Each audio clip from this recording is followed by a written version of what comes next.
Is there money in this thing of esports? Is there money? Because everybody obviously wants to know, is there money? Because you can't go into a business and you don't make money. How are you gonna survive? How is the company gonna survive? How are you gonna keep making tournaments? Because this is like somewhat of like an expensive business to go into, or like if it's a hobby for you, just like me, it's a very expensive hobby. Yes, I wanna see it be like proper business, but for now I've made it like a hobby. A very expensive one. I think more expensive than fishing, modifying cars. Yes, guys. Like the more we grow, the more expensive our hobbies become. But enough about that. Let's dive right. So obviously today I'm gonna be sharing a few ways that I know you can make money in hosting gaming tournaments. And number one is the most obvious one. Is affiliation money. So when I'm talking about affiliation money, I'm talking about the money that the people pay to come and participate. So obviously as you're starting up, you can't just make free entry. That doesn't make sense for you guys. You gotta make a bit of money from it. So it also helps you in raising the prize money for the people that are coming in, or the prizes that need to be given to people. So let's say maybe you say $100, 100 rands for example, and then the prize money is like 1,000. So by just having 10 people, your prize money is sorted. Another way is you take the money that the people pay and then you use it to cover some of your expenses, making sure that your expenses go a bit lower. Nice thing is, if you did the marketing right, then it means you can always break even. My problem with affiliation is that you will most probably, the most successful thing you'll do is break even. You'll not make a profit, guys. You will not.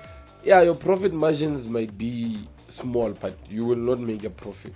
So number two is sponsors. Like you need sponsors. Like there is no way esports is surviving the way it's surviving without sponsors. Even the biggest esports tournament in South Africa, I'm talking about your main gaming, these guys always have like McDonald's, Coca-Cola. They do a lot of sponsored tournaments. There's VS Gaming. These guys are sponsored by like Telkom and other companies that I'm not sure if they're sponsored or they just do activations with them.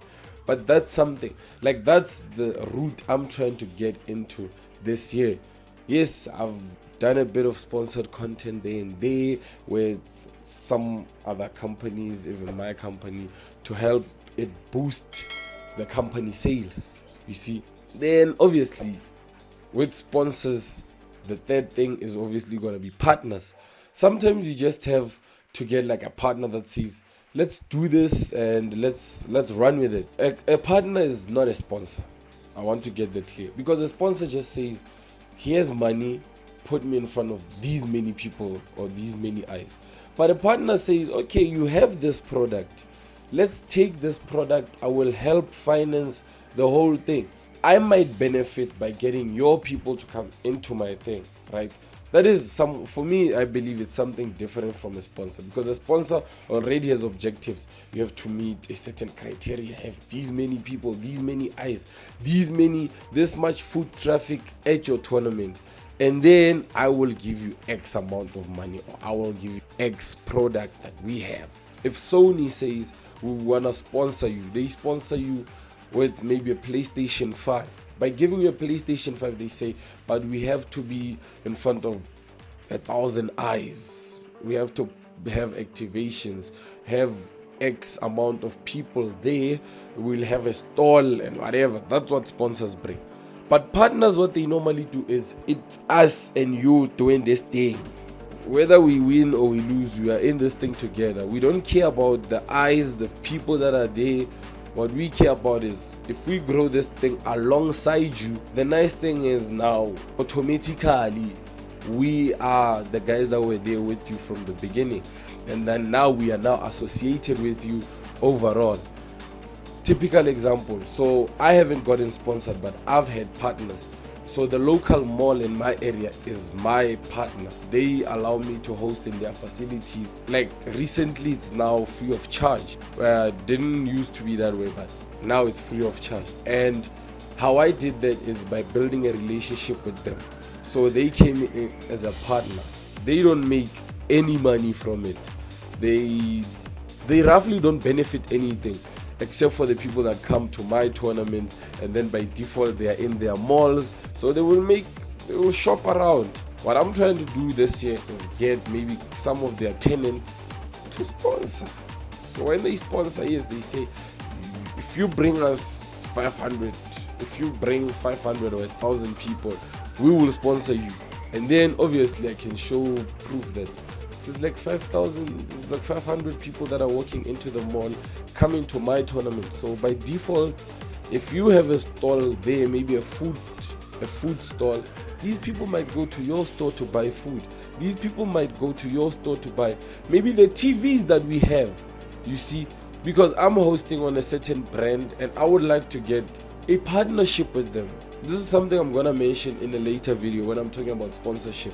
How am I gonna try to get sponsorship?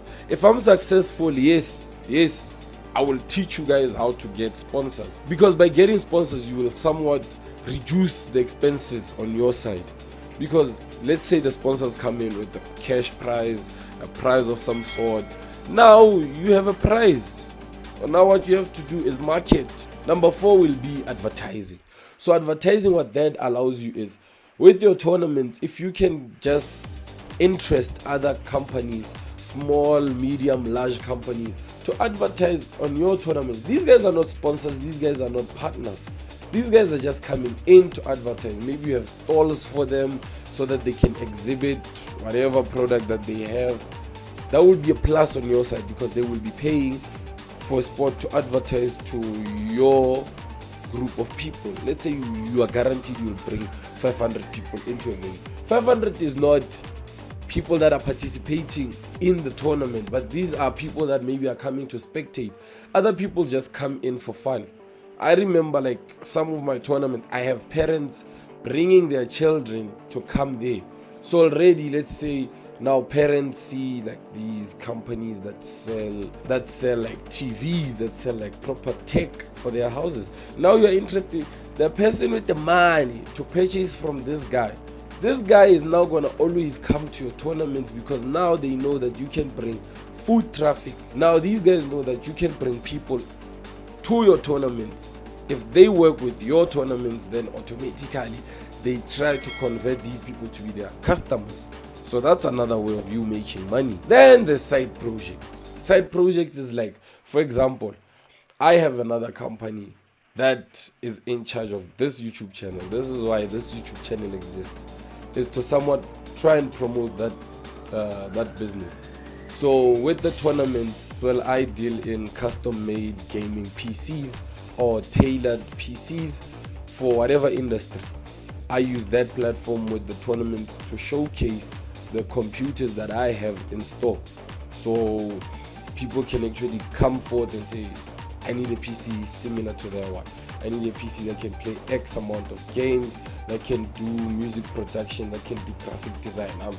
I'm a video editor, and now I need a PC that can support whatever. It can be DaVinci Resolve, can be Adobe Premiere Pro. As much as it crashes, but some people still use it. That's one of the things that I believe that you can make money from. So already with that, with other hustles that you're doing on the side, it comes back to that. Either you have a product or a service. Sometimes you just fix up computers. Sometimes you just fix up tech hardware. Sometimes you're just a cell phone guy. You have certain products. Then you use the tournaments to showcase your gadgets that you're developing, whatever service. Other people are using it for media, because you're actually going to take maybe your cameras, your phone, just like I mentioned in the previous video. Let's check the video in the description down below.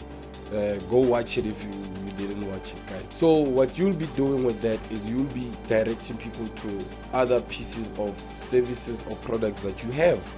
So maybe let's say you're a videographer, photographer. Then now you are taking pictures in your tournament. Edit those pictures, you upload them. Then you are promoting your other business. Say these pictures were captured by X media company.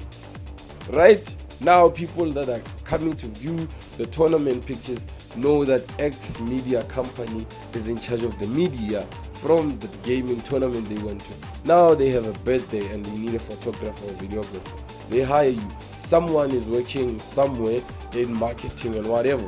Now they hire you to come and shoot the video or the promotion or whatever, because they see, okay, this guy maybe is good in editing videos, he's good in shooting pictures. So what about you ask him to capture the moments and other things? It's a good way to advertise and to market your other side hustles through it. Just be creative, guys. So if this is what you're interested in, the piece of content that I'm now making, and you feel like, yeah, I want to host tournaments also, feel free. I'm gonna be obviously uploading more. Tell me in the comment section down below if this is something that you're interested in. And if you have any other question, feel free. Comment section.